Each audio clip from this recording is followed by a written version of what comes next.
Carnby never thought he'd be so happy to be back at Deseto. It felt like he had crawled through a long, dark tunnel of misery and regret. Now that he was back, Carnby could look into the steps mentioned in the contract. But there was one thing that gnawed on him. What exactly did this have to do with Dr. Gray?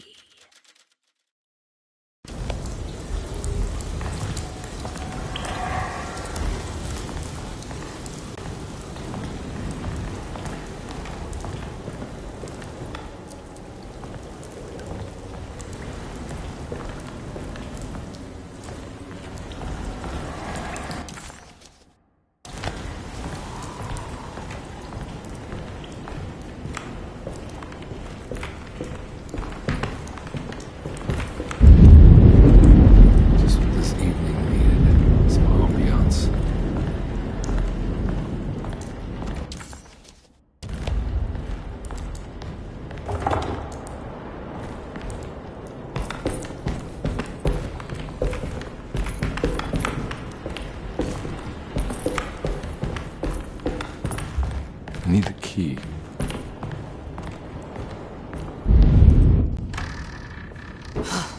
Got to be around here somewhere. He wouldn't leave this house. I don't know what to think anymore.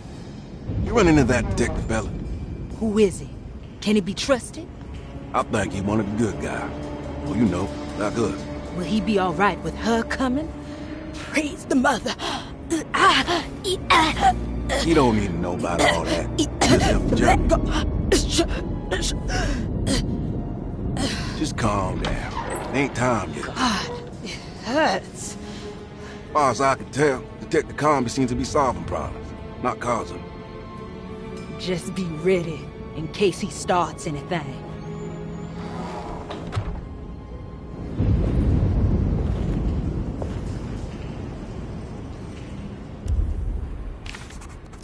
The two orderlies still hadn't found Jeremy. Carnby figured this was good news. Emily had reminded him about some strange deaths at Deseto, and Carnby wasn't sure who he could trust.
What the hell was that?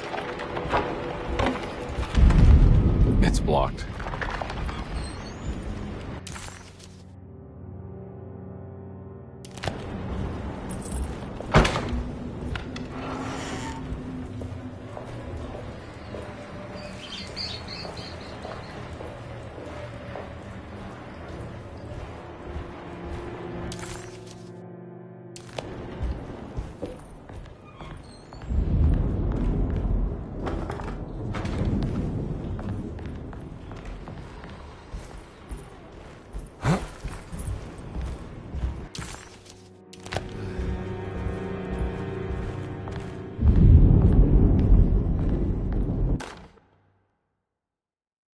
We must have faith that Jeremy's pact with the Dark Man is a bluff.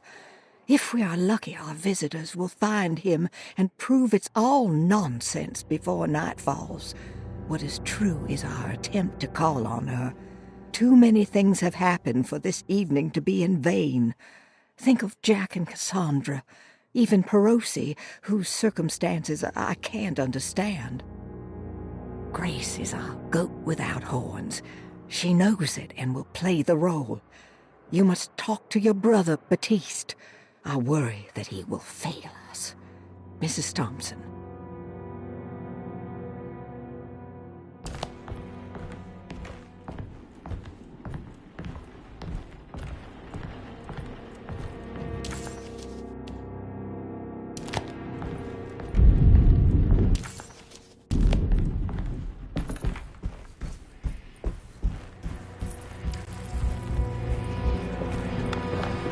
Come here, Africa. You can't let her ruin our plans. I heard him and Emily fighting. You don't have to worry. I don't worry about the detective. He knows his place. Why? I don't want to run into the orderlies right now. Not sure I can trust them. I think Dr. Gray might be in there. Perfect time to snoop around his office, though.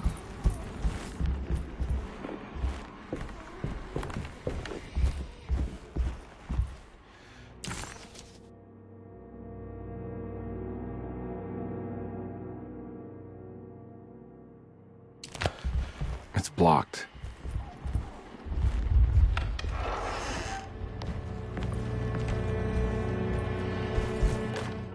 Lunacy and the Astarte Artist Colony, a monograph by Yael Klein.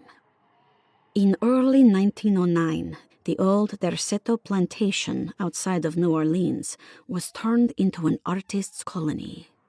3 famous European artists rented the house and the surrounding land from the owner, the Ledoux family.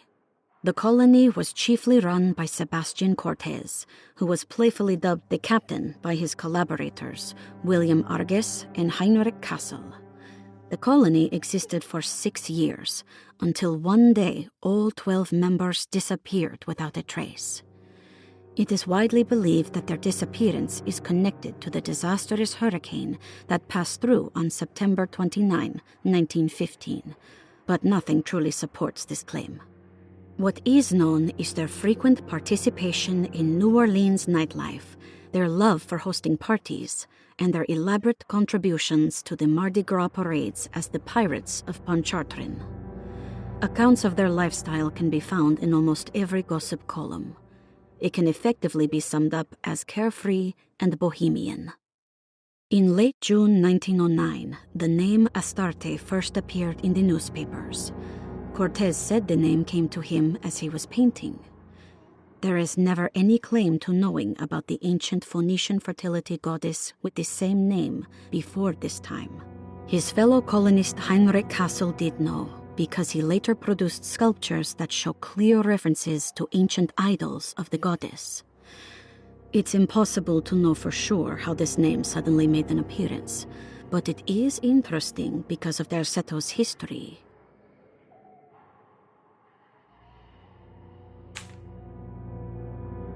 Even the name Derceto is the Greek name of a Syrian fertility goddess. In the case of naming the plantation, Derceto was certainly not an accident. We know that Elijah Pickford intended to build a temple for his cult, for he had distributed pamphlets 2 years prior to the purchase of the land, advertising his intentions. His followers were estimated to be almost 100 men and women, mostly sailors, Maroons, and Cajuns, when the plantation was built. To outsiders, Derceto registered as an ordinary slave plantation, which enabled Pickford and his flock to remain hidden for decades. The official story is that the cult lasted until 1862, when the Union Army came and burned down the plantation and scattered all who lived there. Following the Civil War, new people started to congregate in the ruins of Derceto to invent a new fertility goddess, the Shub-Niggurath. As much as Derceto is a particular name to have heard of, it's not entirely uncommon among the learned. Astarte is equally known and could have been subconsciously chosen by well-read artists. Shub-Niggurath is, on the other hand, very uncommon.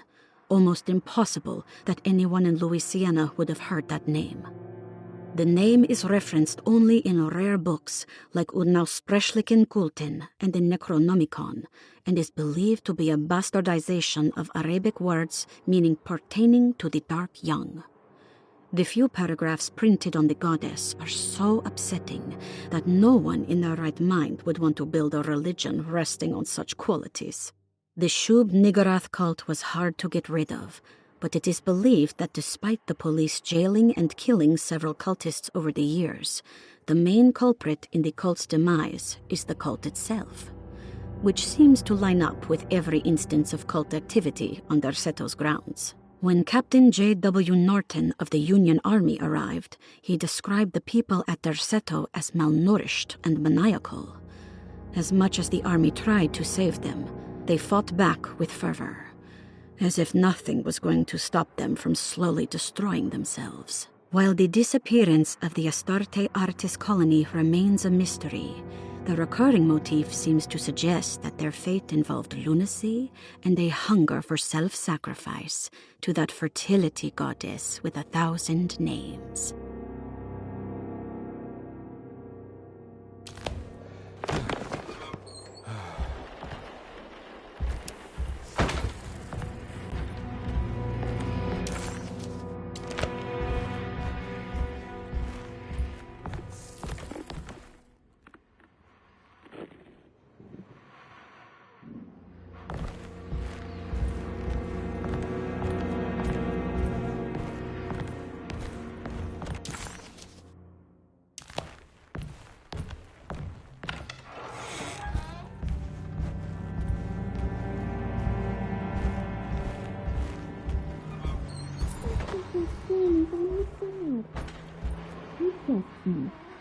There is nothing that can stop us now.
Mrs. Thompson, I understand the last week has been busy.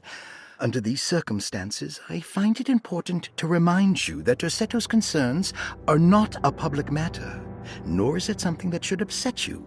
Please continue your excellent work, and don't spend a thought on the death of Perosi, or, more importantly, the suicide of Cassandra Beauregard.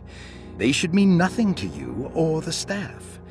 I rely on your loyalty, and trust that your close kinship with the Tabois siblings will keep Derseto's secrets hidden. Dr. Gray.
must be a spare key to Dr. Gray's office in here somewhere.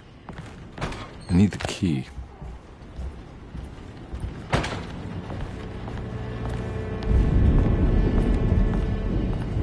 I don't have the combination for this. But maybe Jeremy did.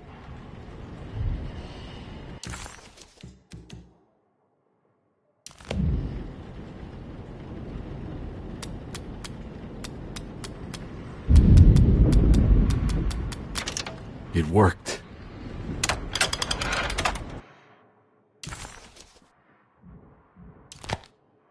The last guest in the empty room suffered from severe maladaptation. I must write this down, because if I understand the condition sufficiently, it could make me deny this fact at a later date, and there is reason for me to think I may come to suffer the consequences from this dysfunction, as some who came in contact with the guest seemed to adopt a new worldview in which everything was predetermined but broken. Upon accepting this worldview, some memories became unmanageable and later rejected. I do not know what this means. I cannot even remember the fate of the guest. I think they were simply misplaced one day and forgotten. Just like all documents pertaining to this guest, they have all been destroyed, or they never existed in the first place. Who wrote this? There has never been a guest in the empty room.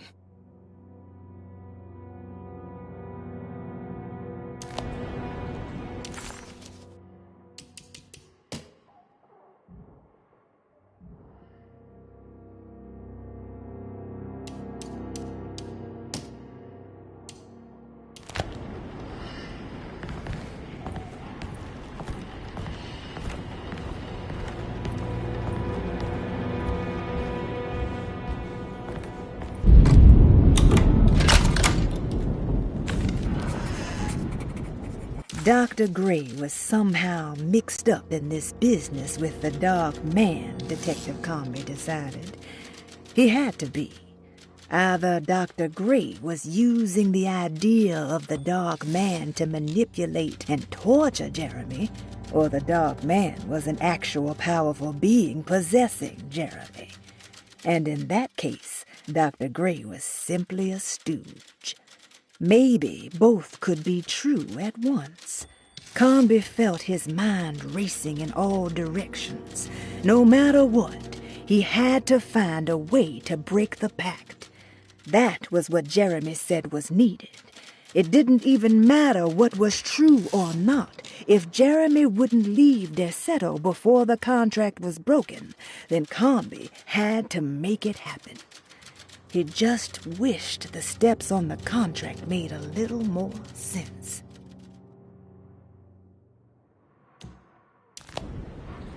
Dr. Gray's office, all to myself. Let's see if we can figure this guy out.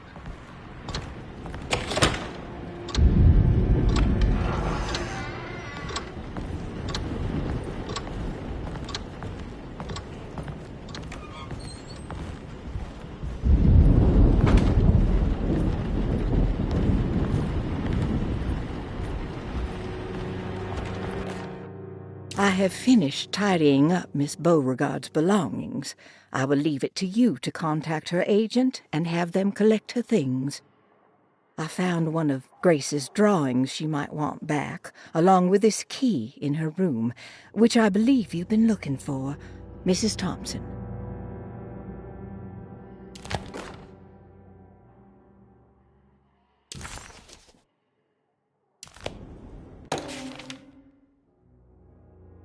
This is where McCarthy has hidden my favorite young. It's very important.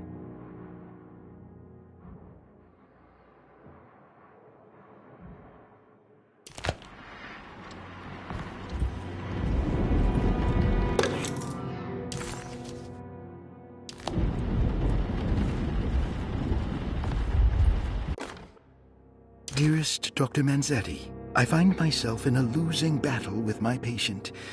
As I've disclosed in my previous letter, his delusions have him completely captured.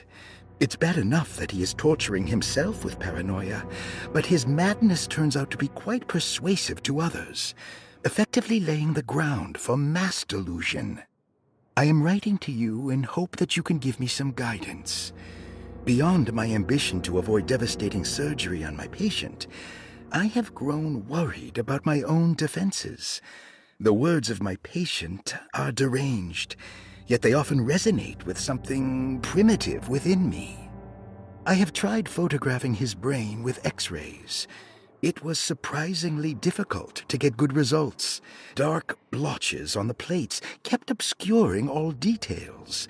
My patient looked at the bad plates and cried out in terror, telling me the dark areas was the shadow of the worm, eating him from inside. I could not see anything out of the ordinary.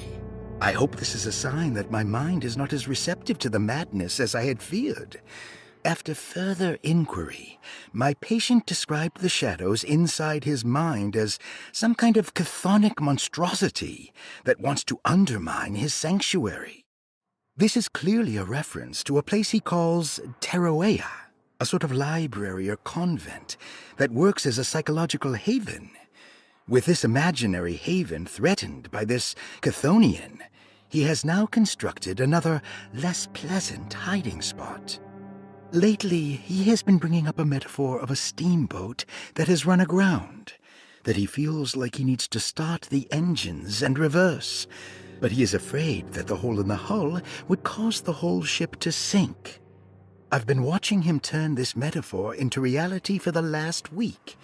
He knows it's made up, but he is doubling down, trying to make it a real memory. I feel certain that this is my chance to break through the barriers of his self-deceit.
I need the key.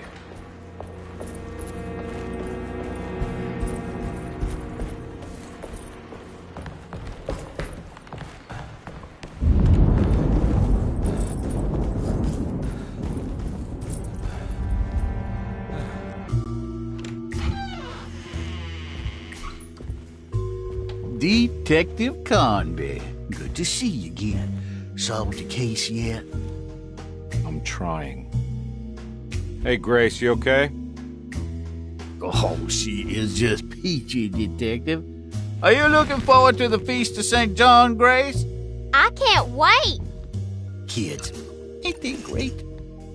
What exactly are you planning for tonight? Oh, not much. We eat, we drink, we pay tribute to the wishing tree in the conservatory. The usual. Then why all the excitement? There is just something about tonight, something that's different. I think we all feel it. Besides, we got ourselves some new words for the prayer thanks to your buddy Jeremy. She'll come and turn the world inside out, and things will begin again. That sounds strangely threatening. You should come. Oh, God damn it, Grace. Stay put for once.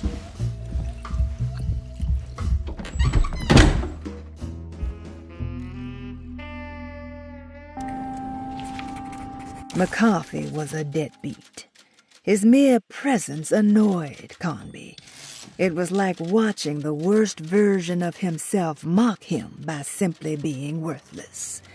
While Carnby enjoyed watching the child outplay the drunkard, there was something terrifyingly familiar about Grease. It was taunting him, like he was supposed to remember, but couldn't.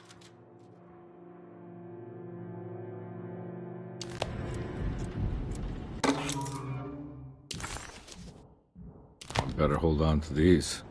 Wouldn't want them to get lost.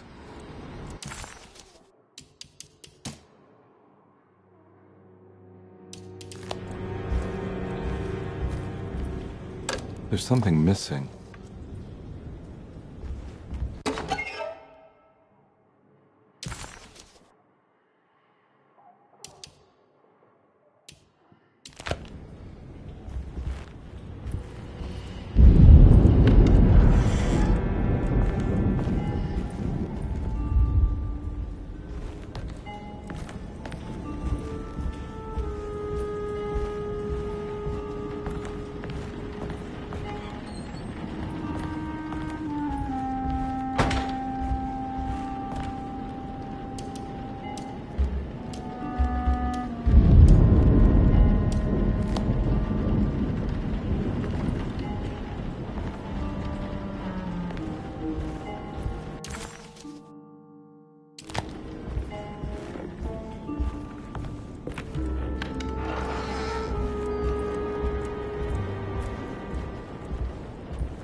Jeremy knew that the only one who could help him now was the guest in room number 3.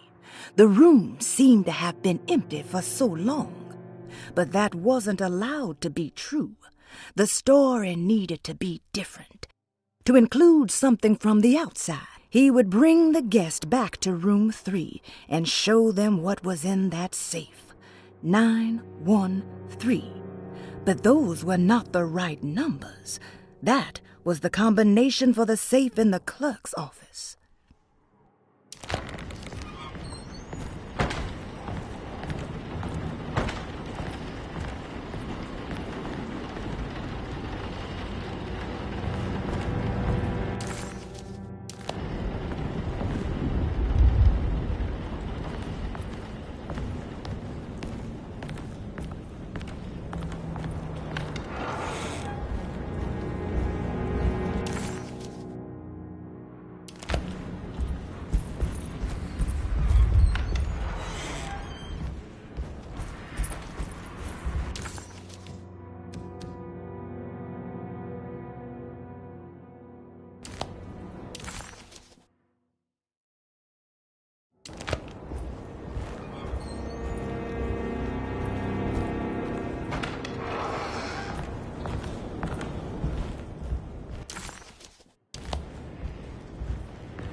Detective Carnby, I'm terribly sorry that my niece has pulled you into this mess.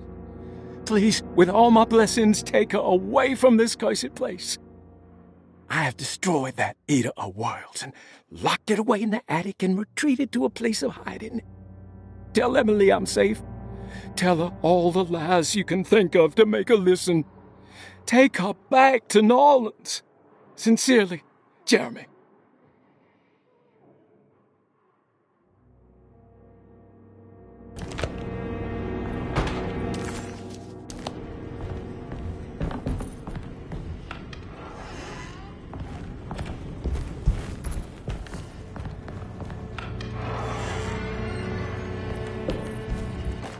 Brother, I need you to trust me. This is the most important moment in our family's history. I know you have doubts and that the terrible Mama Loa told you lies. I would never betray you. I promise. Lottie.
No.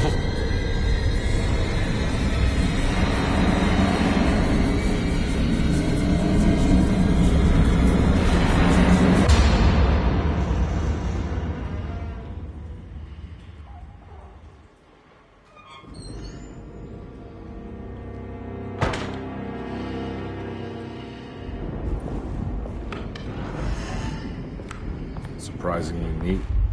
Maybe I've been selling that old barfly short.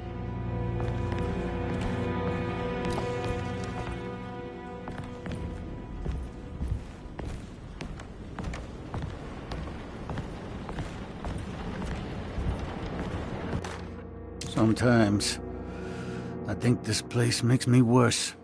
That Derceto might be my grave. A coffin made of ostentatious architecture. A Taj Mahal for the drunken depressed. There's something about Derceto. Something about Dr. Gray.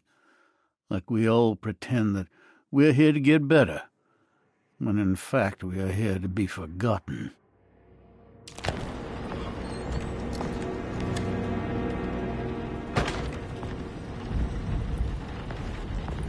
Looks like McCarthy has something hidden inside.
Take this much more.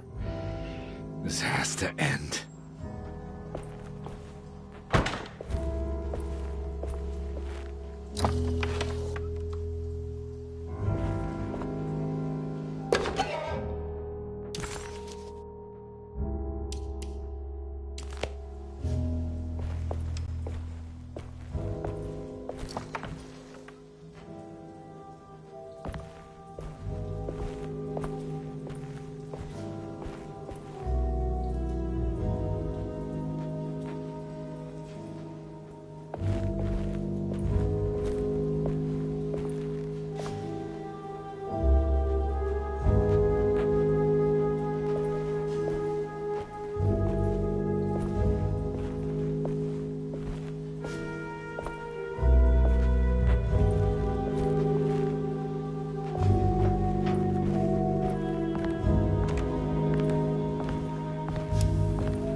The empty room always felt familiar. It had a mild fragrance of crushed leaves and wet sand that somehow convinced visitors that they belonged. It wasn't real, of course, but it was more real than many other things you could find. This is my room. I belong here.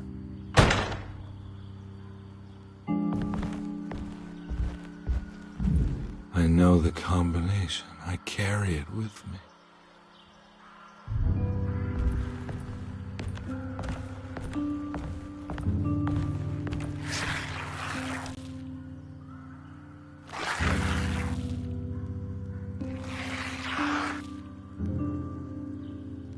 I know that number. Where's that from? I did this. I wrote that.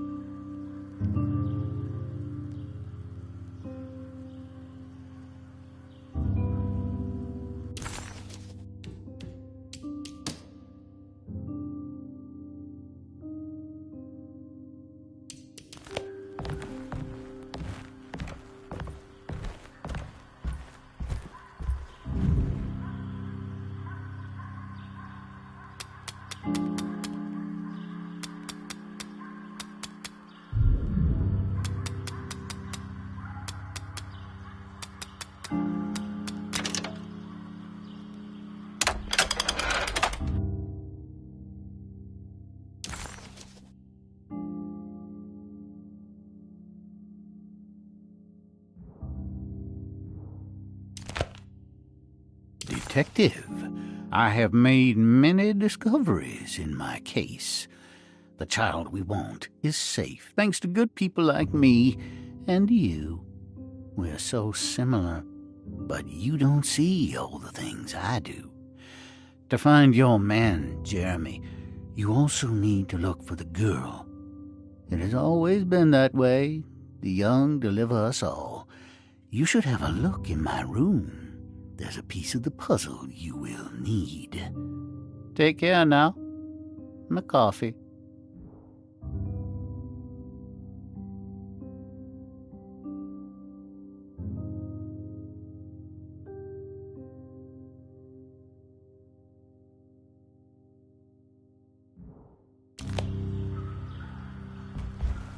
How long have I been here?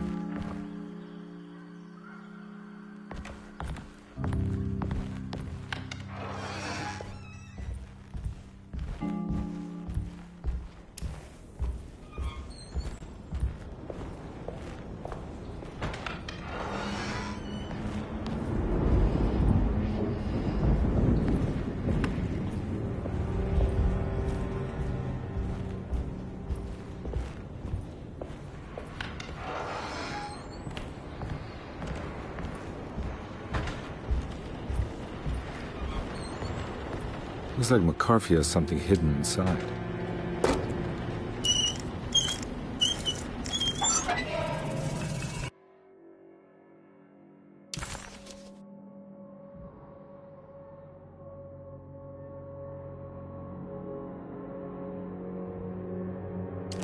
Why would McCarthy lock this up?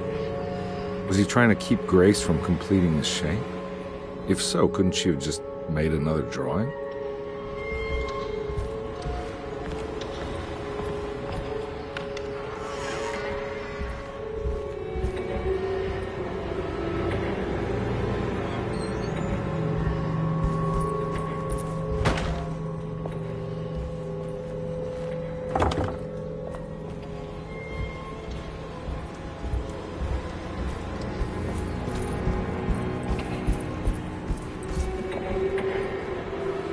What the hell happened in here?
This looks familiar.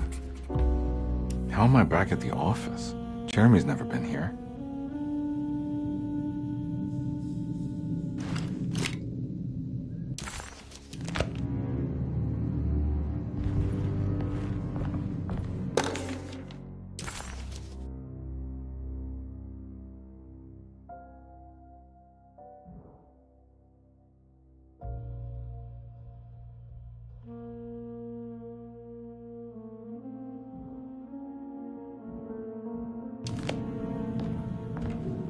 That's me, isn't it?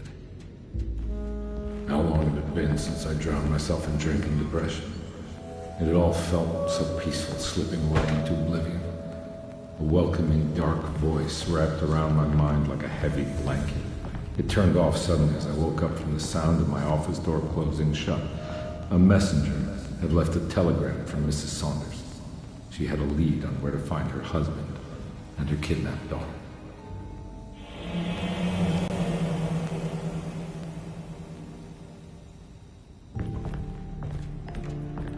God, I used to drink so much back then. When was this exactly? What case was I working?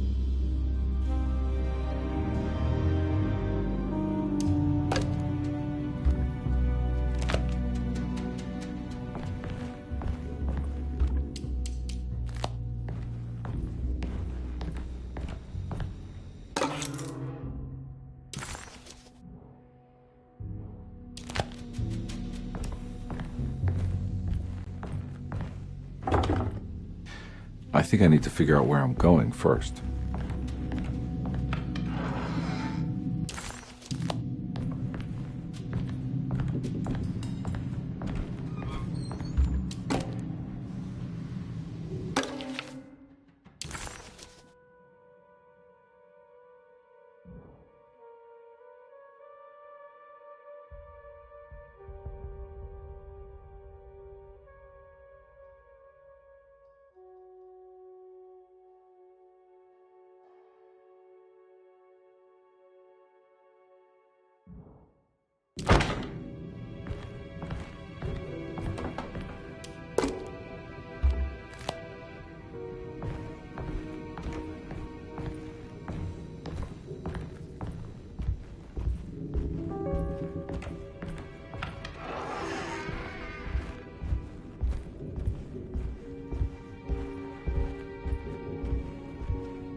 I think I need to figure out where I'm going first.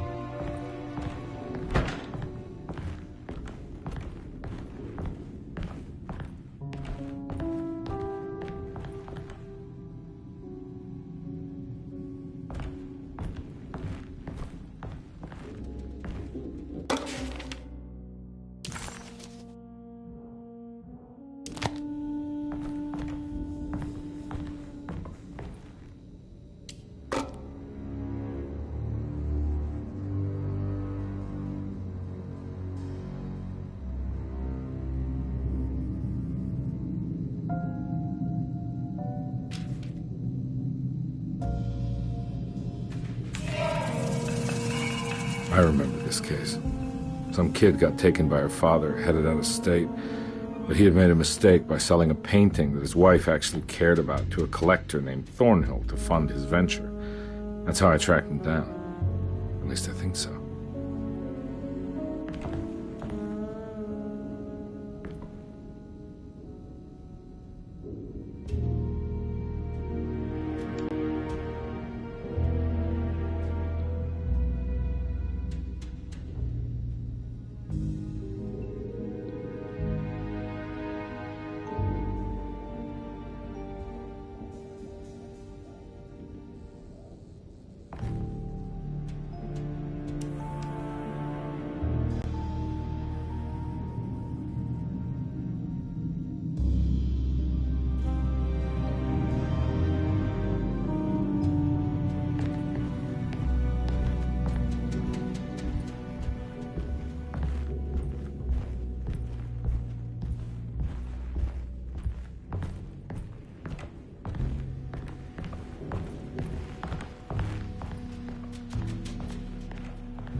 can't go that way.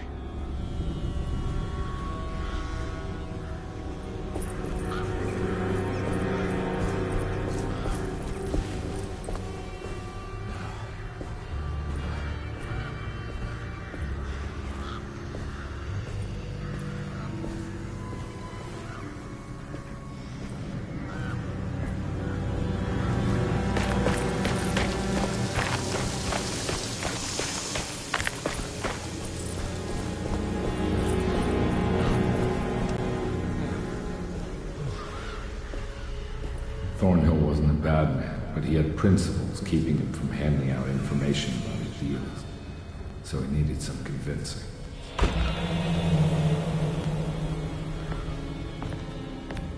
Well, every case can't be squeaky clean.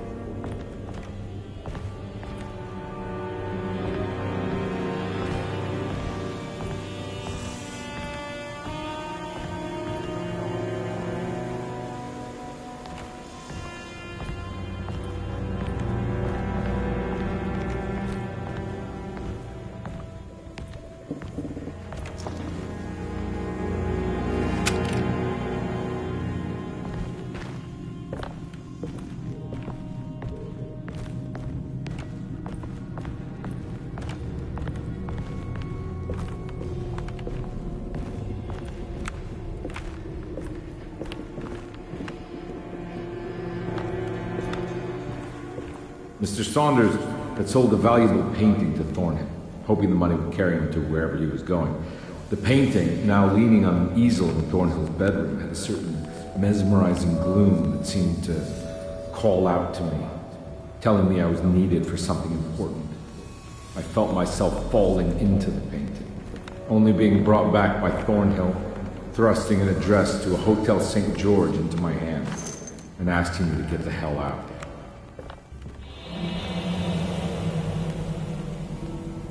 I don't remember this at all, but I can't say it didn't happen.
I can't go that way.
I can't go that way.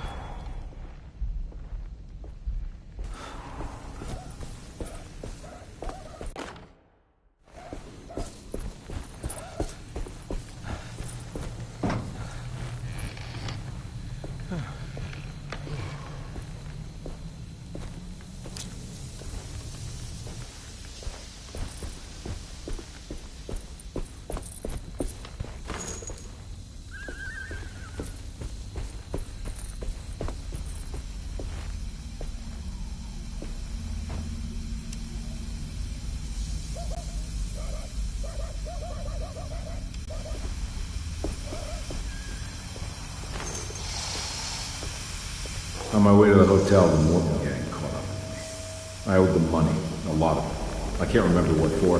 Probably some dumb gambling debt growing in size for each payment missed. I punched one of them out, and I sent the others packing. It was a stupid move. They'd be back.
Life is a stage play performed to no one, applauded by no one, and wanted by no one.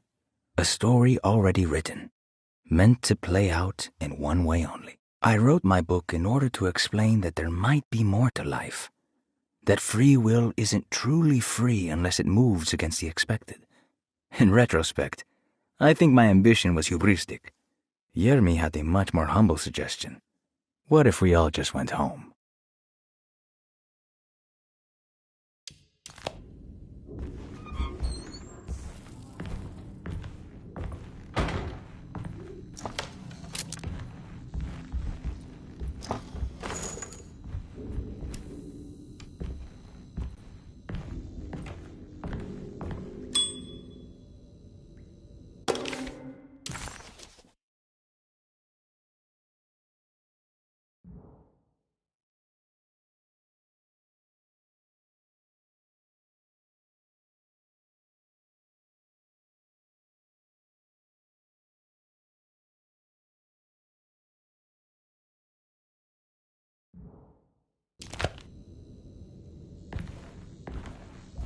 I found it. In the hotel ledger, I recognized the handwriting of the signature. Ted Stryker.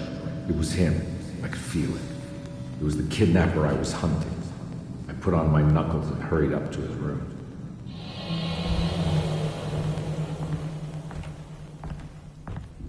Something about that name, Ted Stryker, rings a bell. Feels vaguely familiar.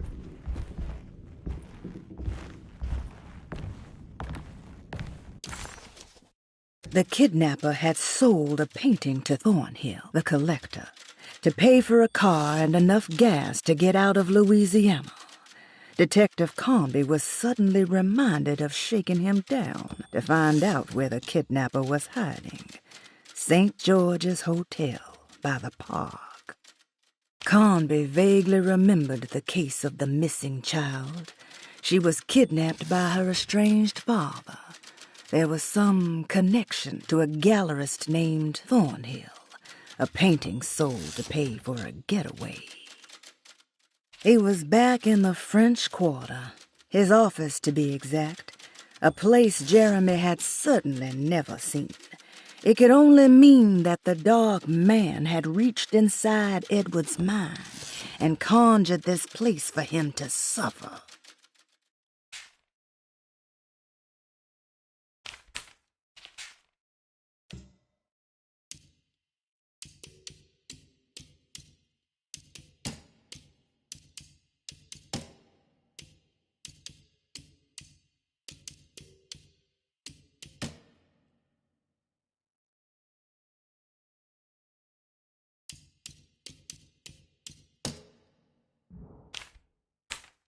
Grace Saunders, 11 years old. Reason for admission? The mother insists on strict supervision by a proper gentleman to avoid further perversion of Grace's adolescence. Personal history? Grace's family possesses modest wealth and status. Her childhood seems ordinary, spending most of her time with private teachers and family friends. Grace's father recently passed away, leaving her mother the sole caregiver. And diagnostic impressions? Grace has trouble dealing with her father's death. She is willingly suppressing her feelings on the matter and isn't properly acknowledging the trauma she suffered. Any planned treatment?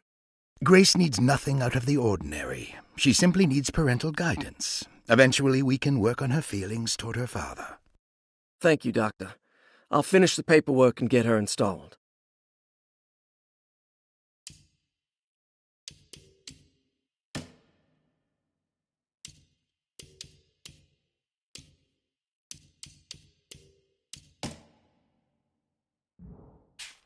He must first acknowledge psychological trauma in order to proceed. The lying must stop, so we can break through the barriers of self-deceit. Finally, temper manic behavior. Medicine has failed me. Nothing can be done to dispel the hardwood curse. Only the sacrificial dagger may release the despair from Jacob's eye. Yet, doing so would be the doom of Derceto. Let this curse of mine be a weapon for once. I accept your demands, oh, crawling chaos. Build your prison around this godforsaken hospital. When evil has been starved, I will stay buried forever.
recognize this room, but I didn't catch up with them here. I must have followed them. But where?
That's right, he was running away, ditching his old life and marriage in New Orleans to find something better in Tallahassee.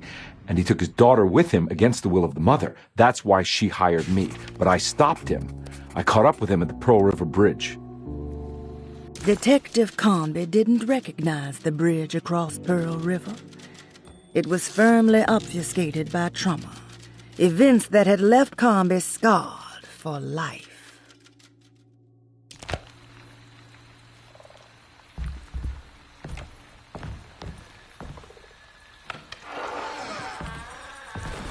Pearl River. This is where I caught up with them. This is what the Dark Man wanted me to revisit. But I'm still not seeing it. What am I forgetting?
Edward had heard the whispers for years.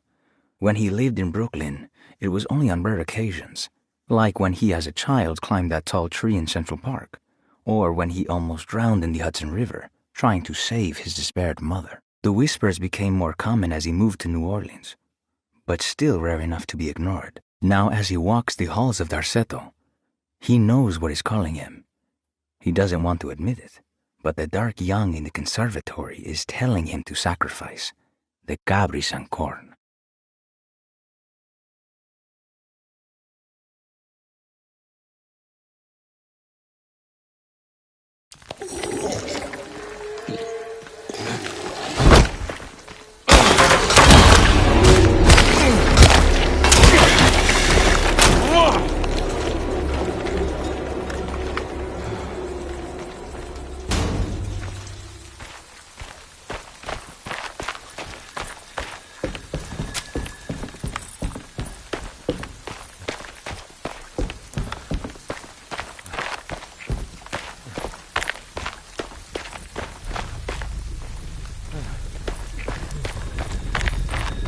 can't go that way.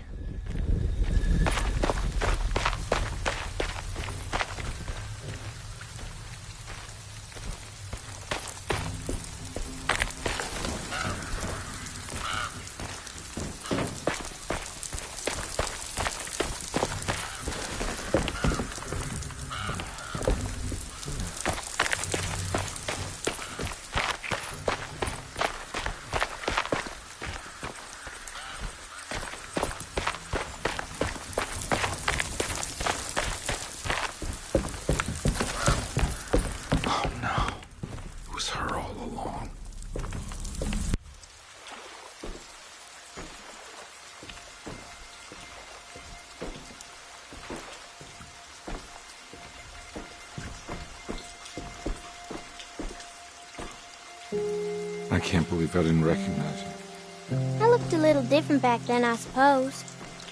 Was any of this real? How do you mean? This day, just...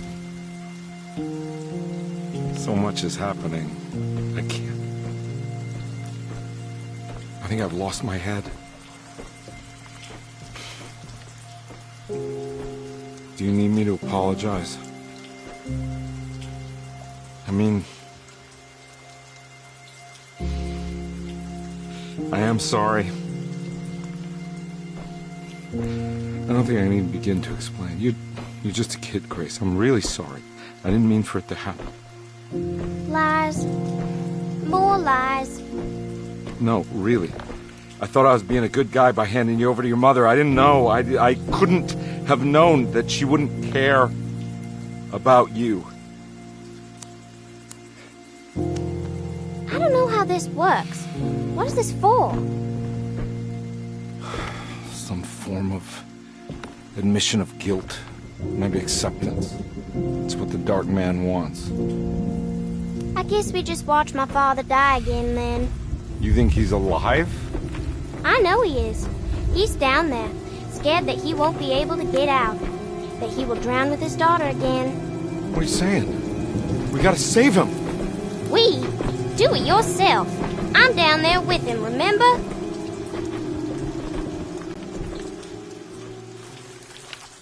Can I really save them? This all happened so long ago.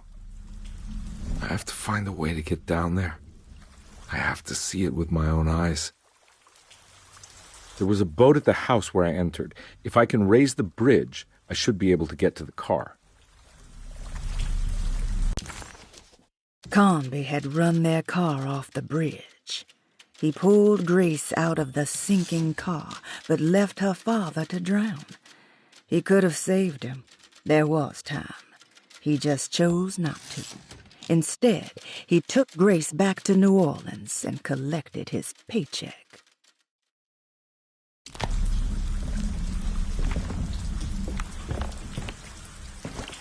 There must be a way to save you both, right? Why else would I be here? Maybe the Dark Man just likes it when you suffer.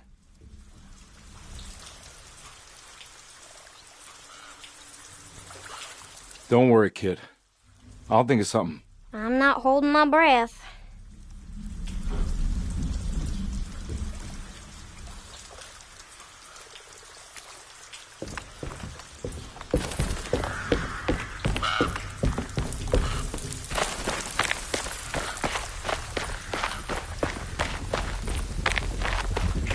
I can't go that way.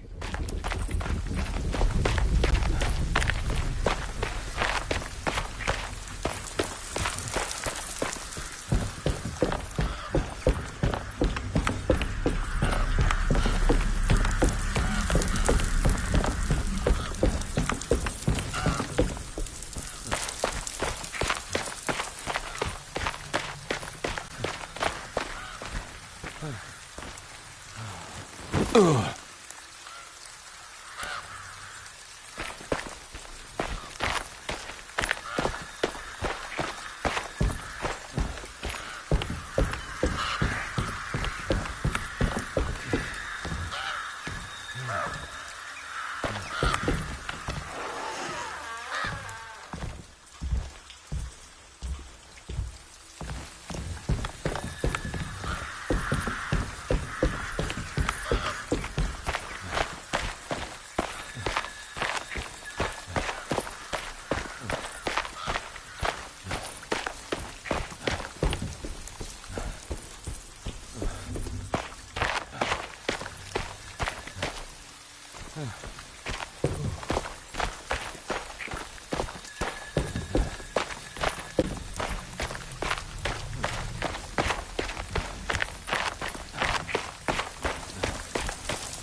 This must be where the bridge is operated.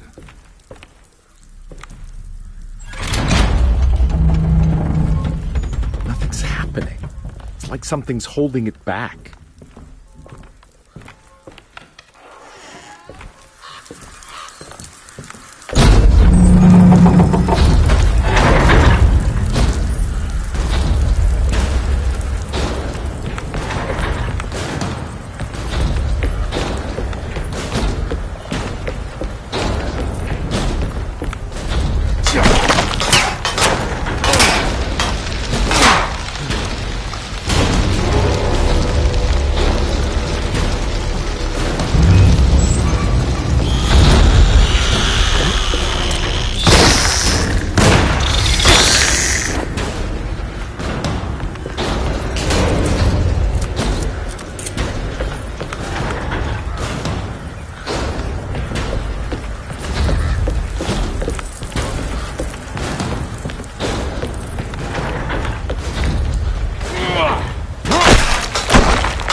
really hope she didn't jump.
Carnby, are you okay? Don't leave me alone. What the hell have you been doing? What's going on here? Look at this mess!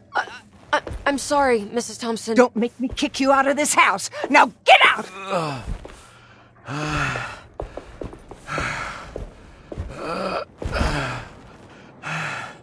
Hey, Detective. Mr. Carnby.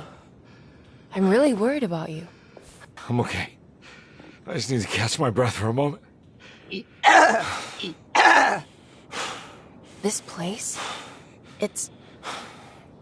There are some very disturbed figures around here. And I don't think it's just the patients. I've been reading some things about how Derceto has a deranging effect on people. I think it might explain things. What? Just take it easy, okay? I'm gonna go find a way into Dr. Gray's apartment. I want to know what he's hiding. Emily, don't worry. I think I'm close. I'm gonna set everything right. Just be careful.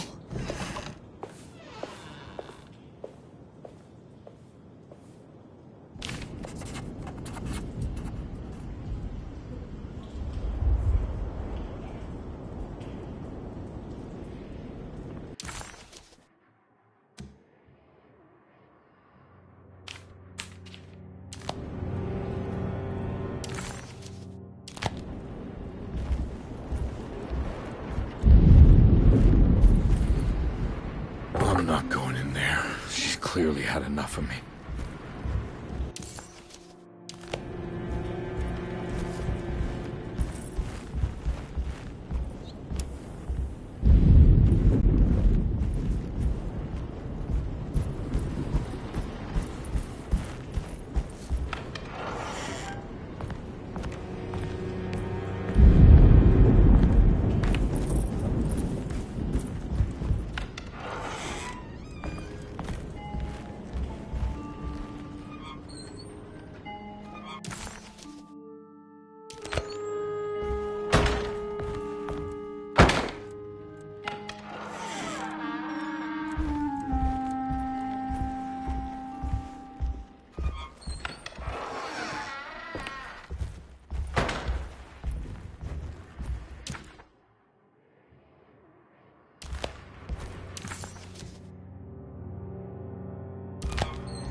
Need the key.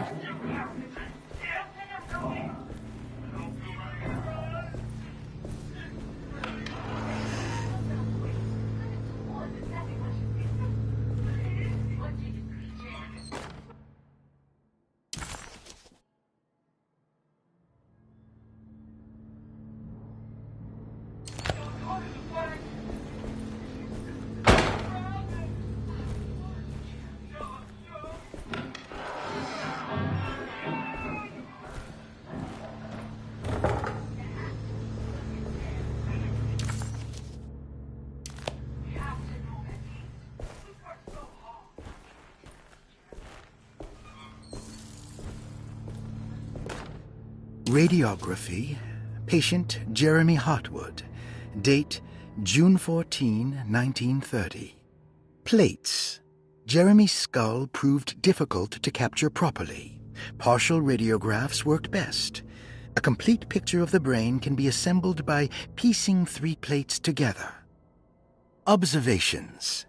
Even when looking at an assembled version, a shadow covers significant parts of Jeremy's brain. Possible tumor, but more likely that the equipment is failing. Jeremy reacted strongly to the pictures and claimed to see a giant clay worm eating and displacing his memories. Notes. While this exercise has left me nowhere closer to an answer, I feel confident that a Burkhart lobotomy should sever all necessary parts.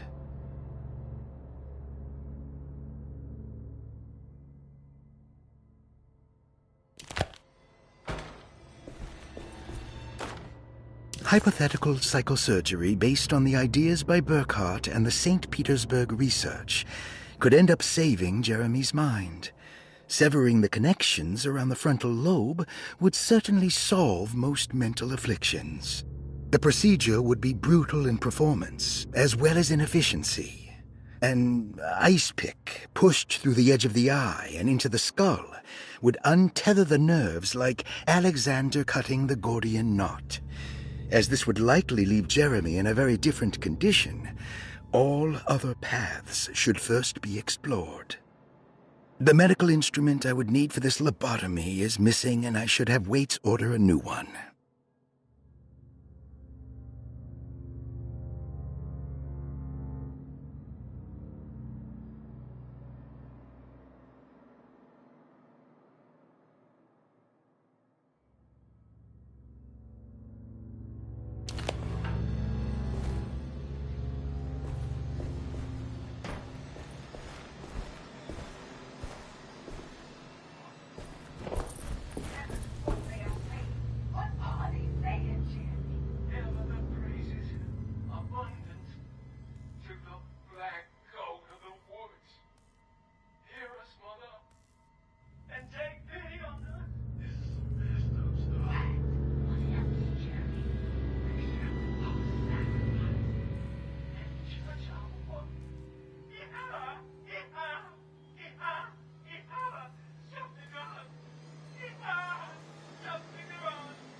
tell us what...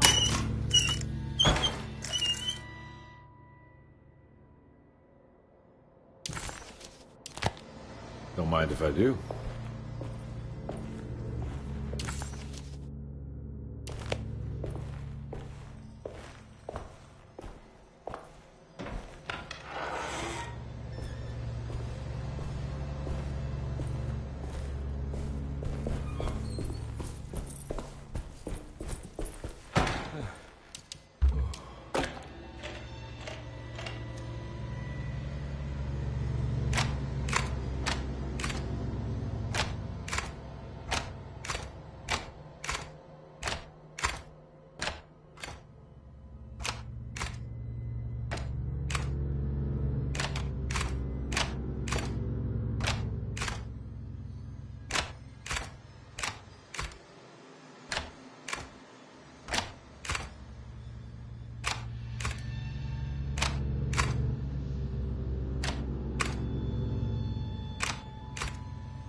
That's better.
happening? What am I supposed to do?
And we're back here. Well, perfect time to have a look around this place.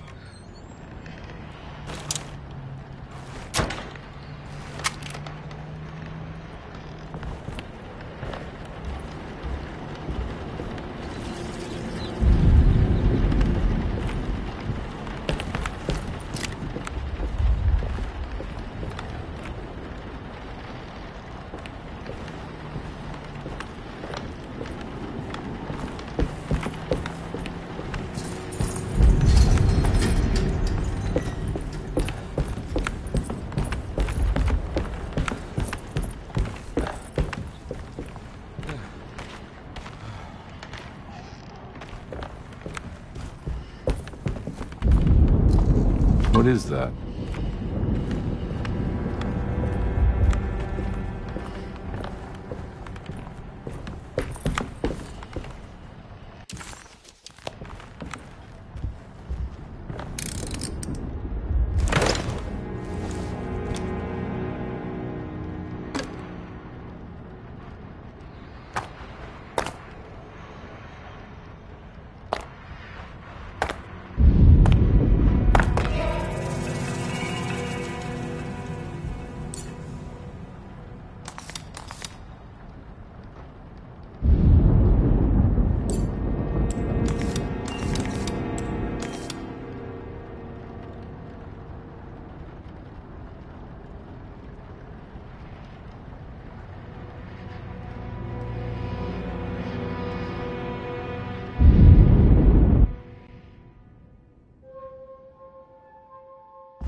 This is where Jeremy's hiding, right? Hello? Is anyone there? Jeremy? I need help! Wait!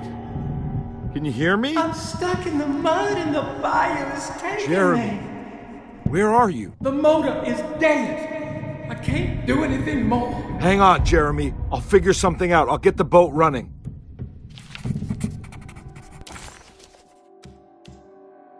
Dr. Gray.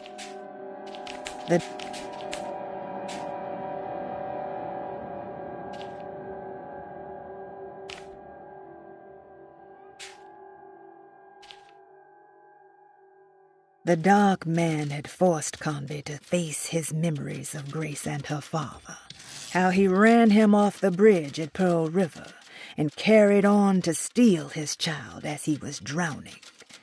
He then handed Grace off to her mother because that was the job, and you don't question the job. You take the money and get drunk. As Carnby slowly accepted his trauma, he started to wonder why it was his and not Jeremy's.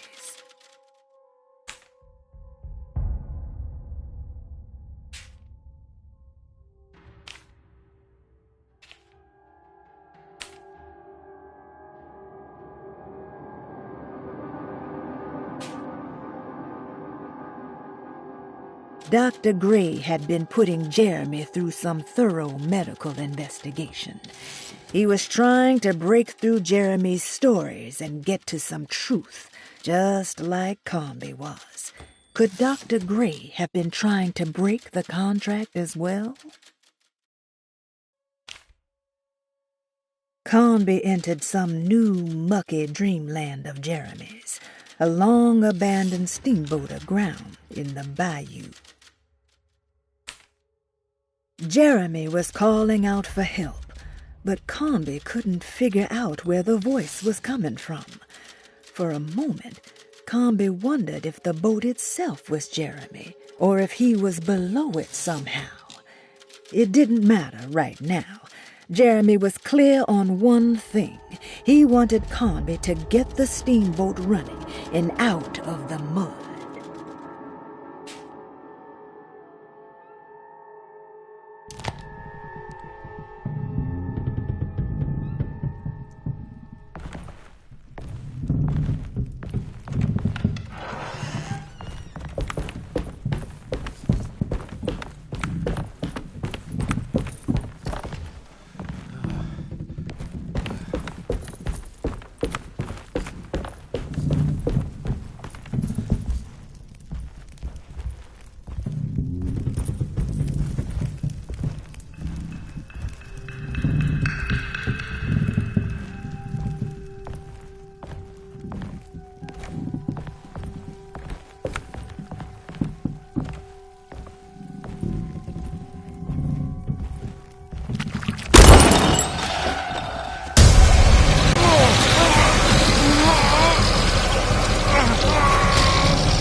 The boat's wedged itself right into the bayou.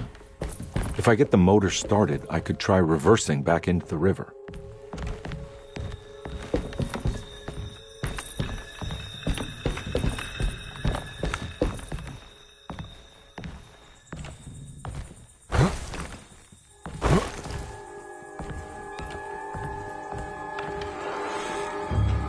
Jeremy, where are you?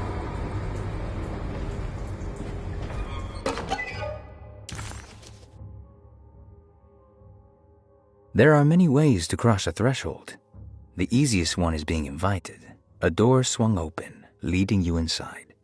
Another is sleep, hypnosis, or even sudden fright. There are those who fold spaces that challenge Mobius, or jump through angles that defy Euclid. If you learn to properly use your talisman, you could go anywhere. You wouldn't even need to rely on the fluttering wings of the shrieking Biakis.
The winch is powered by electricity.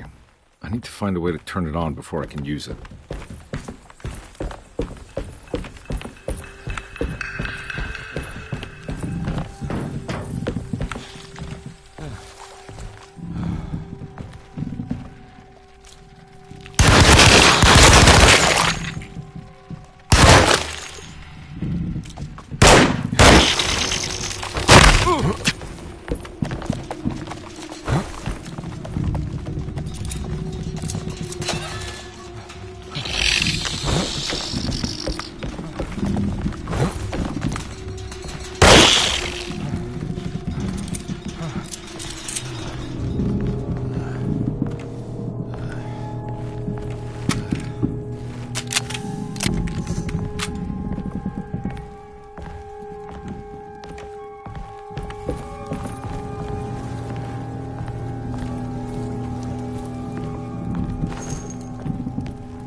The artist spent a lot of time boating on the vast Lake Pontchartrain. Poetry, painting, photography.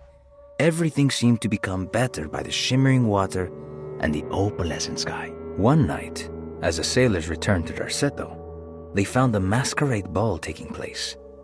It must have been Perosi and Nora who invited their friends from the theater. The sailors quickly fashioned masks out of plaster of Paris and joined the festivities. They enjoyed themselves for hours before realizing time was not passing.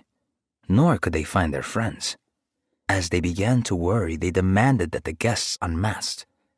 But they could not, because they were not wearing any masks.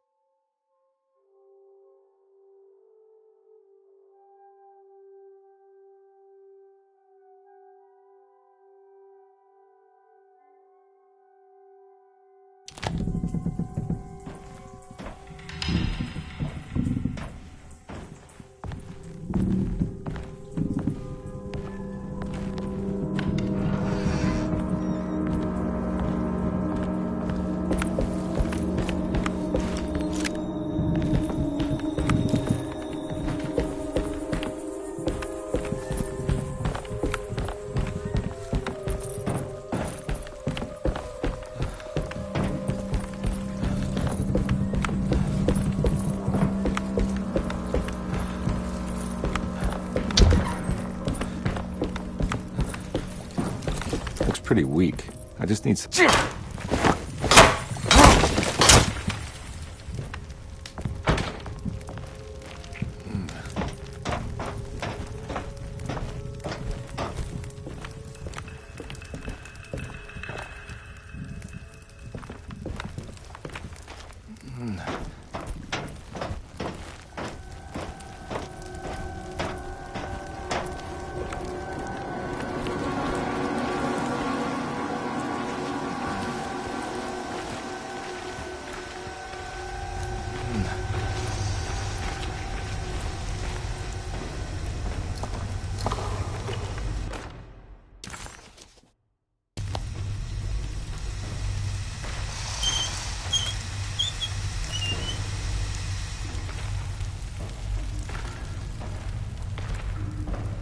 This definitely needs fuel.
Whoa!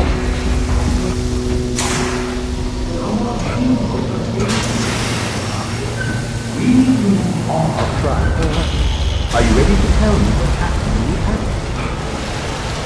I put a rope around my neck, and then I strangled all life from my body. Are you under the impression that you died? Yes. No. I was supposed to die. What does that mean? That you were supposed to die? I'm the catalyst. I had to die to make the story happen. What are you referring to, Jeremy? 30 years ago, Frederic needed me to die. You're not making any sense, Jeremy. Come back. Find your focus. Hey! I cheated everyone. I didn't play my part. Hey! I escaped my doom. My destiny. Again, find your focus. Hey, I'm right here. What the hell is going on? Now everything is wrong. Nothing is in place. I'm right here! Calm down, Mr. Carnby. What do you want? Were you not talking to Jeremy right now? I haven't seen Jeremy all day. Are you all right, Detective? No. Actually, I don't think so. Well, maybe. I'm gonna go look for Jeremy. Good. Let me know if you find him.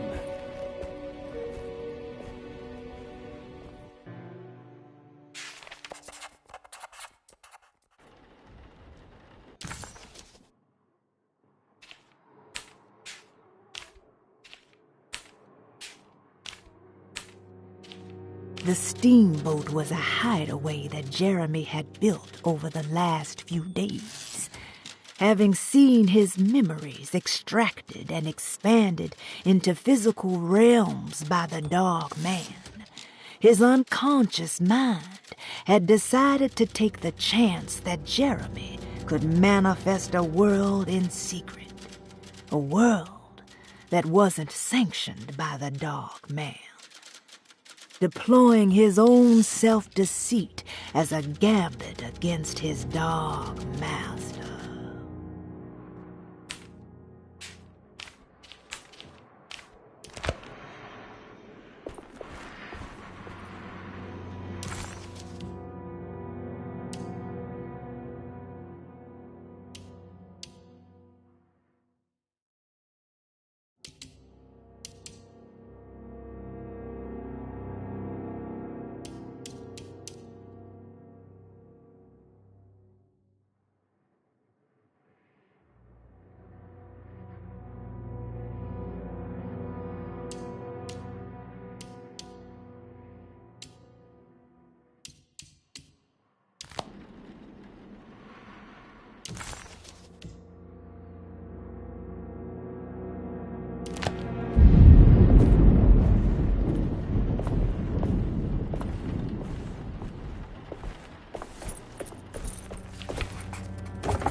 It wasn't clear to Detective Carnby that he had actually accomplished anything, but he had the distinct feeling that he was making progress.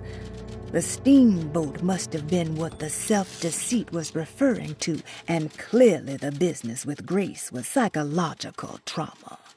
Out of the 3 steps on the Dark Man's contract, only one thing seemed to remain: temper-manic behavior. Carnby was getting sick of guessing. It was time to pay Dr. Gray a visit in his apartment.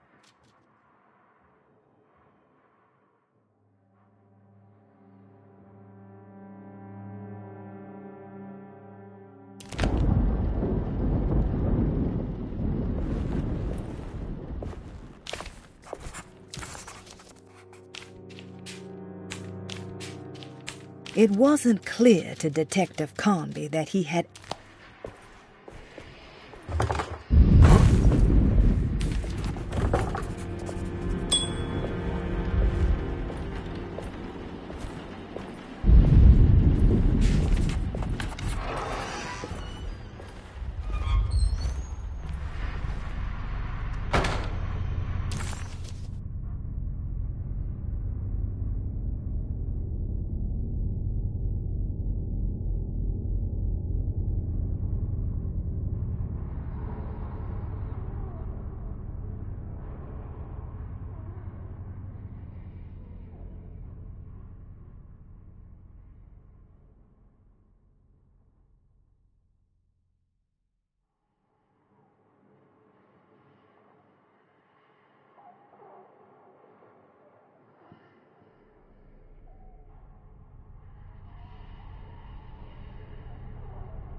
I can't leave. I got a job to do.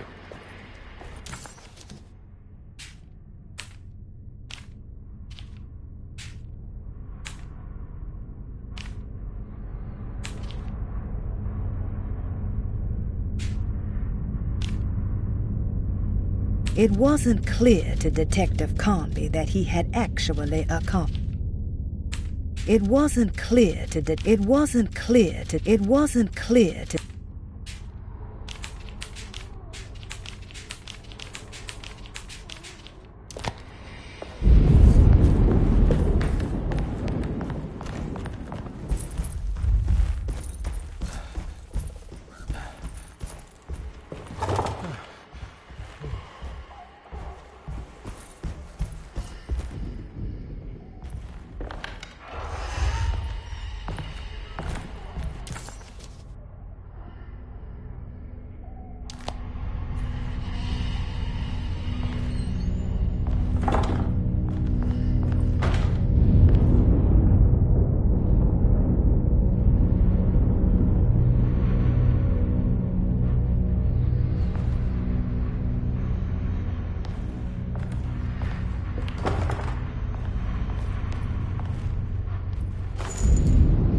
Father's home.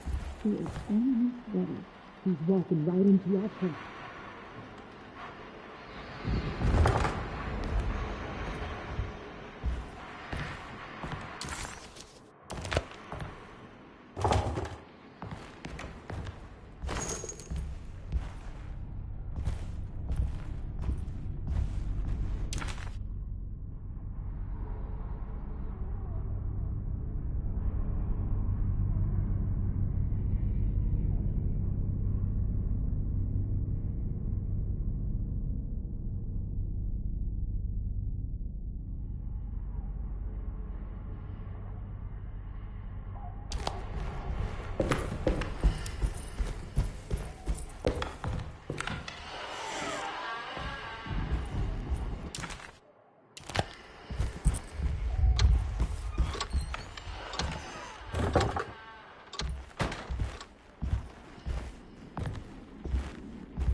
Put the hammer to his skull.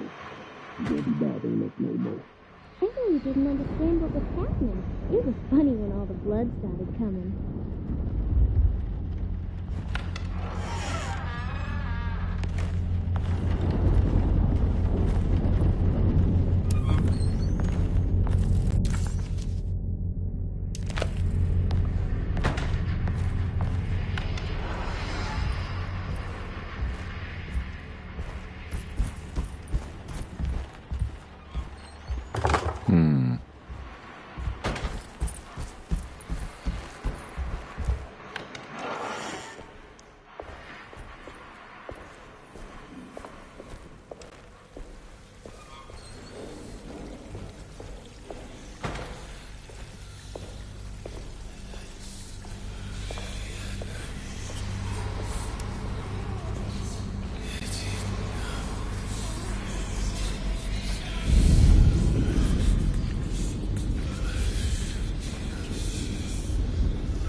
What is it? What do you want? Don't worry. I'll remember. You should have it.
It's blocked.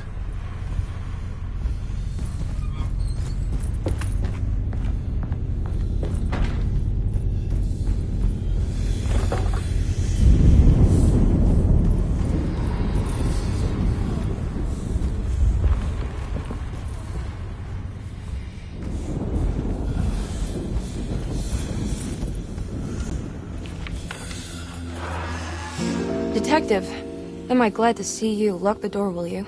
I don't think Dr. Gray would appreciate us snooping around. What's going on here? This feels so strange.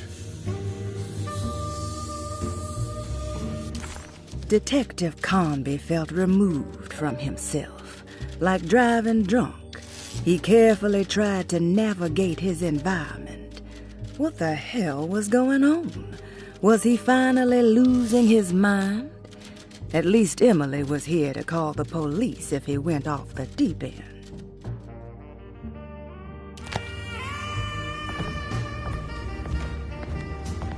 There's a book missing.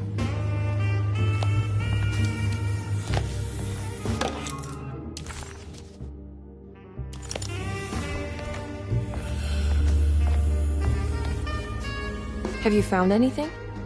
What? Yeah, I've seen some things. Okay. Let me know if there is anything you want to talk about.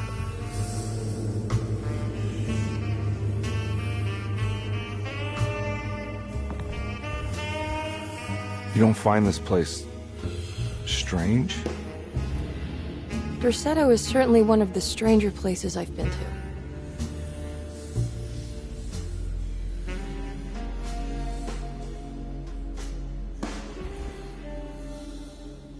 This room feels too real, hyper real, more than anything I've ever experienced. Okay. I don't see what you mean. Forget it. I gotta get back to breaking the contract. Yeah, that's what I was doing.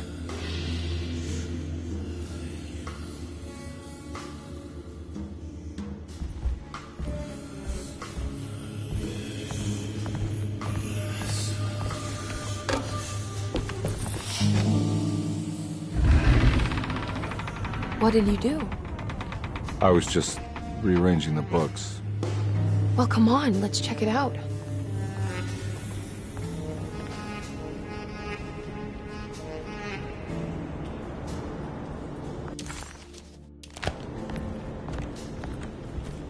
I think I'm beginning to understand.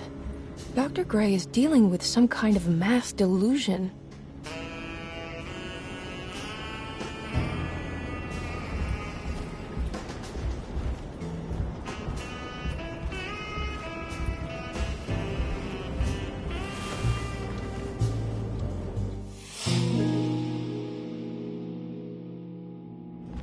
Huh. Has that been there this whole time?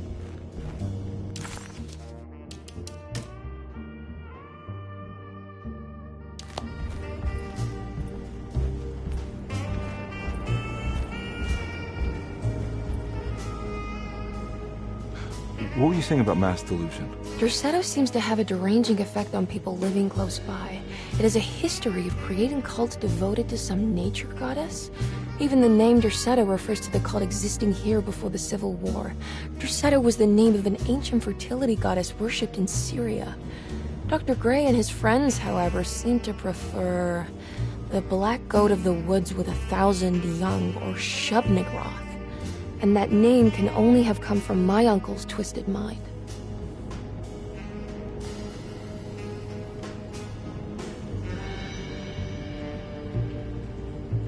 You think all of them are in this cult business? Even Jeremy? I'm not sure any of them have a choice at this point. We just need to find a way to stop all of this.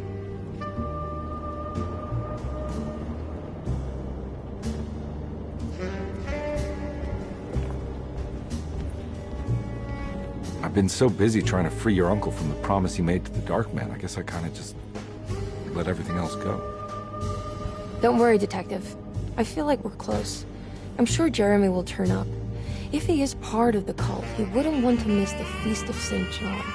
I just need enough information to make him see the truth. I hope you're right, but I doubt he'll show up. Not as long as the Dark Man's got him hiding.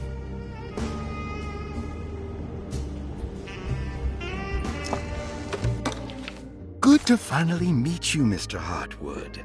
I'm here on the behalf of your brother Philip. You were expecting me, weren't you? Yes. You're from DeSoto, no? That's right. I just wanted to ask you a few questions to see if there is anything I can do to help you and your family. Okay. I understand you're full of imagination. You make up a lot of things. I suppose. And you obsess over them, blurring reality and fiction. Sometimes. Do you want to tell me about the Dark Man? No. No, I don't. That's all right. Perhaps there is something else you can tell me. Something you know to be made up, but you hold dear. Juan? John? Who's John? No. Juan Luis Jorge. Oh, wait there a moment. Here, take a look. Is he... Oh, he is the author.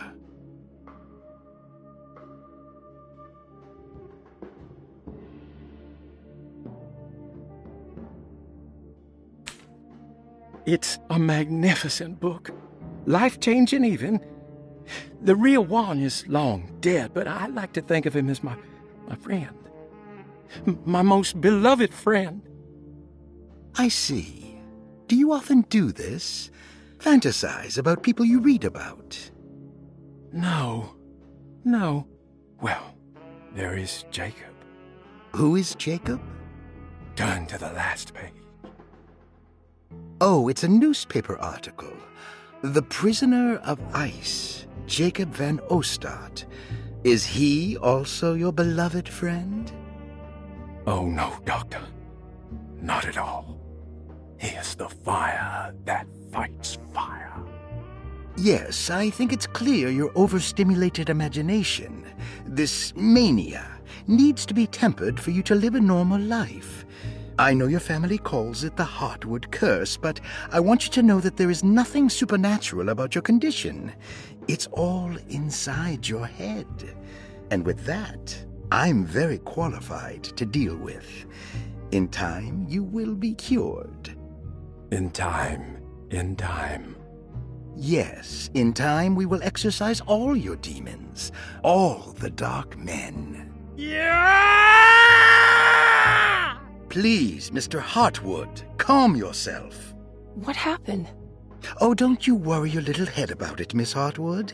Your uncle and I just had our first breakthrough.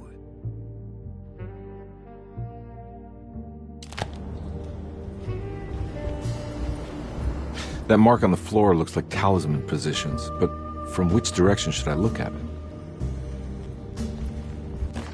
The Snake Dagger, a monograph by Yael Klein.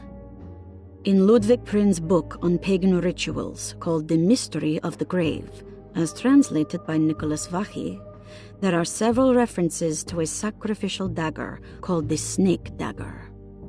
It has long been thought of as a poor translation of the original text, that it would be more appropriate with worm dagger from the Latin vermis cultrum. This seems natural following the recent consensus that the original title of Prin's book, De Vermis Mysteris, should literally translate to the mystery of the worm.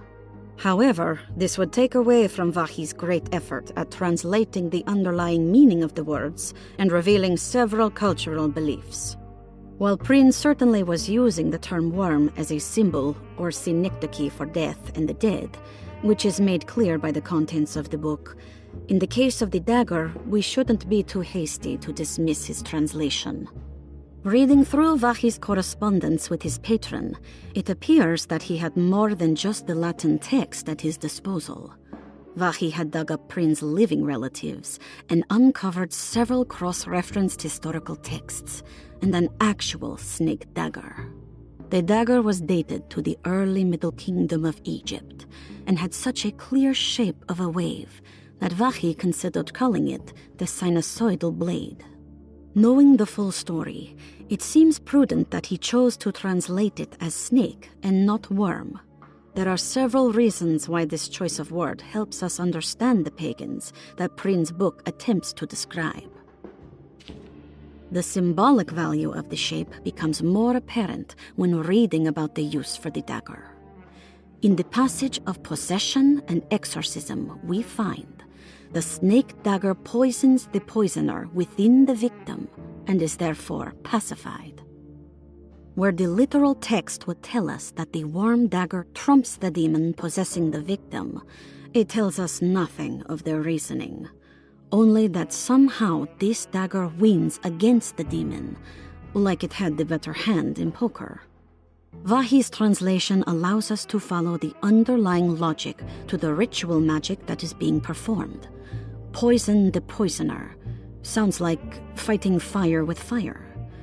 That to hurt the demon possessing its victim, the priests would have to fight back with a power that is known to the evil they are fighting. The snake dagger is therefore not only a good way to describe its form, but it also helps us understand how it could be thought of as a useful tool for exorcism. Finally, it also helps us understand their relationship to lunacy, that it was thought of as something poisoning the mind rather than controlling it. What is also interesting to note is that the possessed are always considered poisoned in their head and not their heart. The snake dagger always went to the eye of the possessed, leaving them partially blind, if they had the good luck to survive.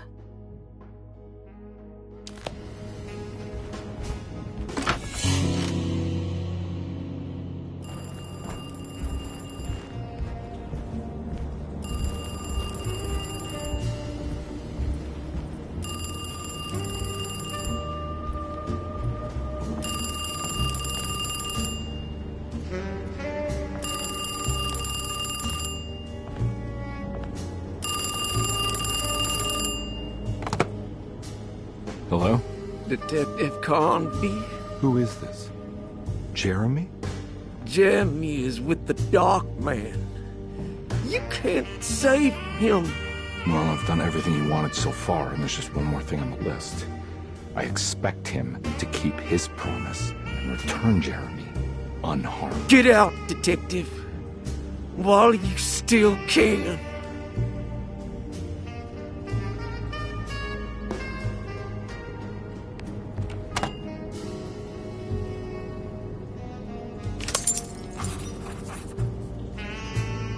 Detective Carnby wanted nothing more than to make sense of it all. But clearly, that was not in the cards right now.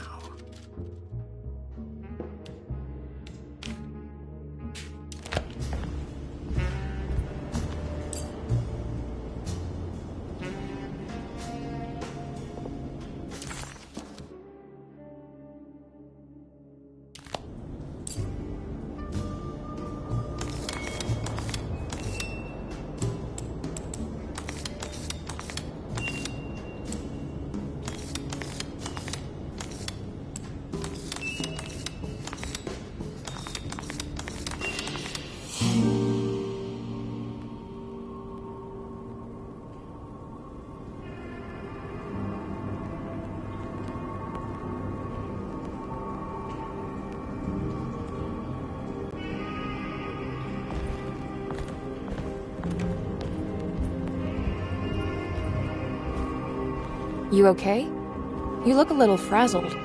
Just stupid telephone. I know. I tried calling the police earlier. The telephone is completely dead. It's not... Yeah, no, the telephone isn't working.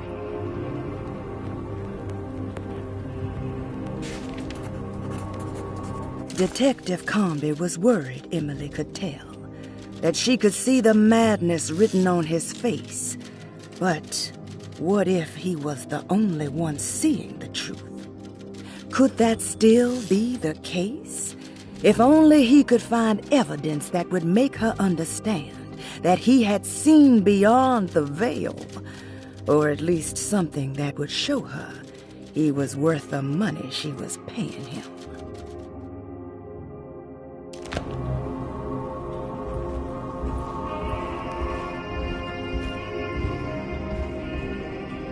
Miss Hartwood, I think you're gonna want to see this. Is there something in the closet? Yeah, there is. You don't see the very obvious gate leading to whatever Jeremy's madness is serving up next? I don't understand. Are you making some kind of fashion metaphor? I'm sorry, I don't have time for this. Can you just tell me what you're doing?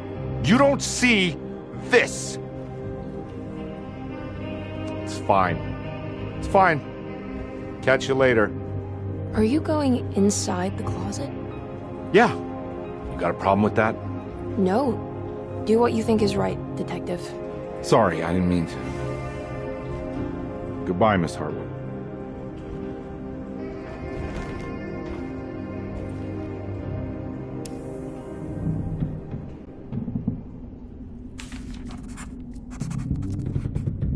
Disheartened by his failure to make Emily understand what he was doing, Detective Carnby actually felt better seeing the frozen hell before him. There was a finality to it. Its clear symbolic opposite to the dark man's desert made him realize this was the end. Soon it would all be over.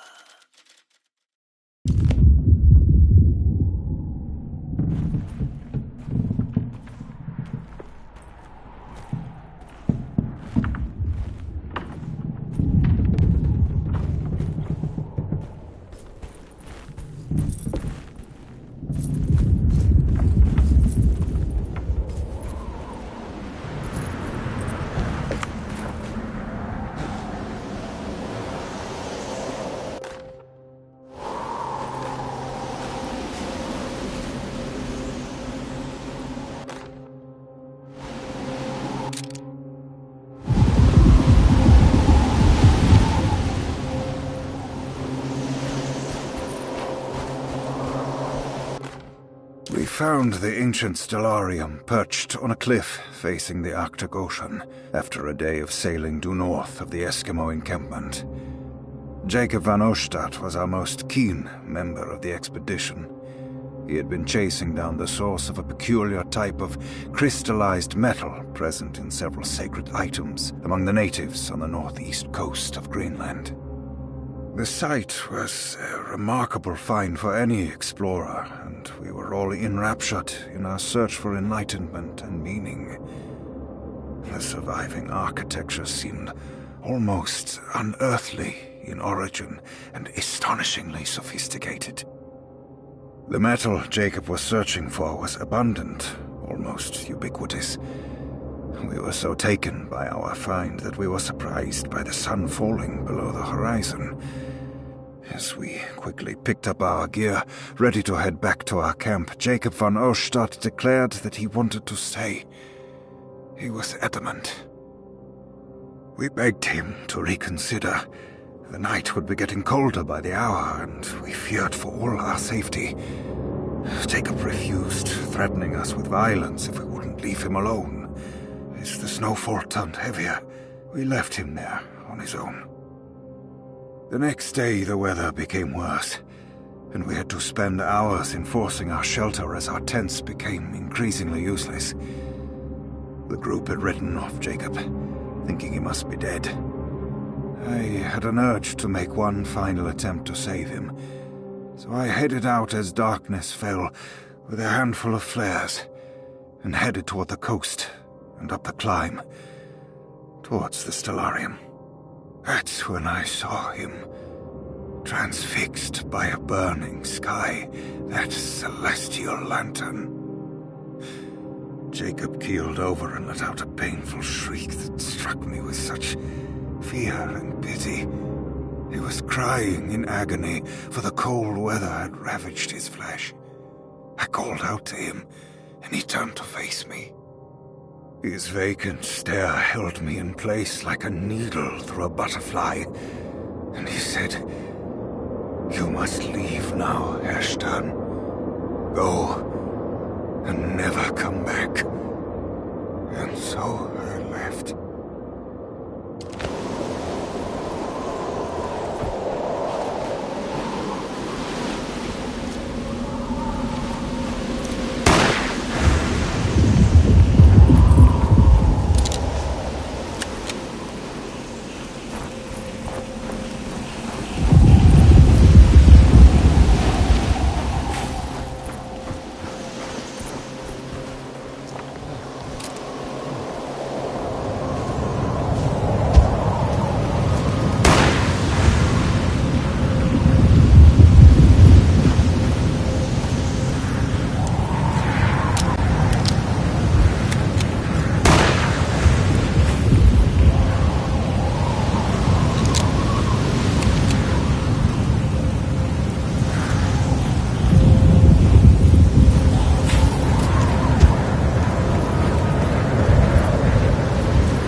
Hey, you!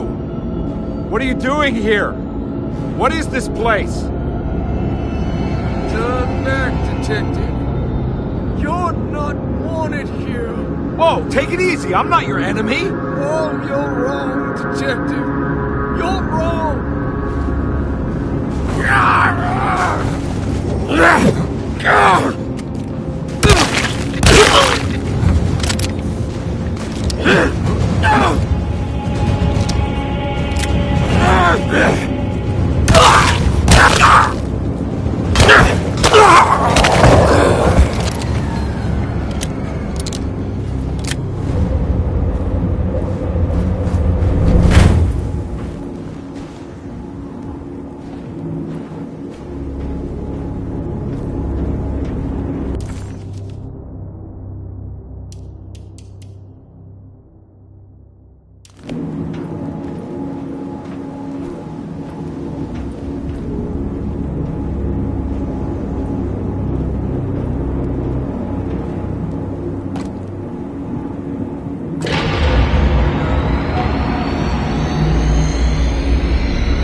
Stars align, Jeremy, or maybe that is what you need to temper that mania of yours.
Everything!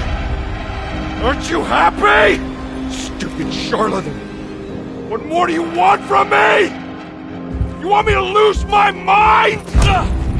Oh, my Lord! Doctor! Baptiste! Quick! Jesus. What were you thinking, Carnby?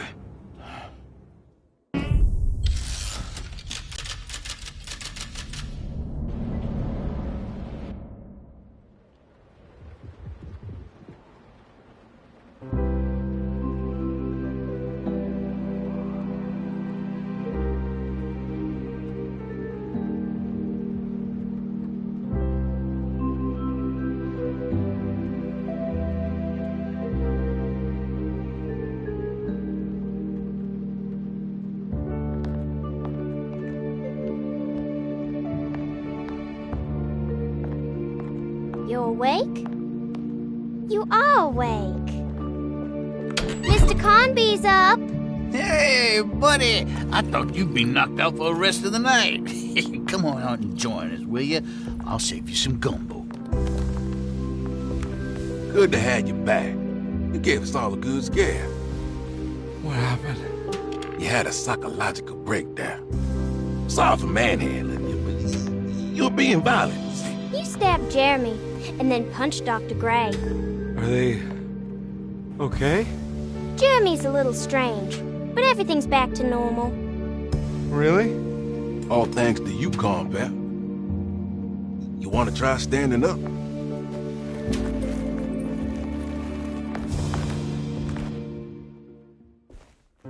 Well, if it isn't the hero of the day.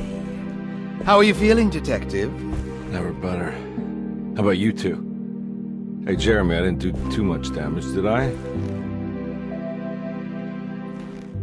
Things are fine. Very quiet. What's up with him? Painkillers? No. You see, despite you having the finesse of a one-eyed butcher, you managed to lobotomize dear Jeremy. I did what? It's actually quite impressive. It's not like I hadn't considered it myself. I just wish Jeremy could have been helped without reducing his personality to that of an oyster. But he's gonna live. Of course. As long as someone keeps feeding him, he'll outlive the best of us.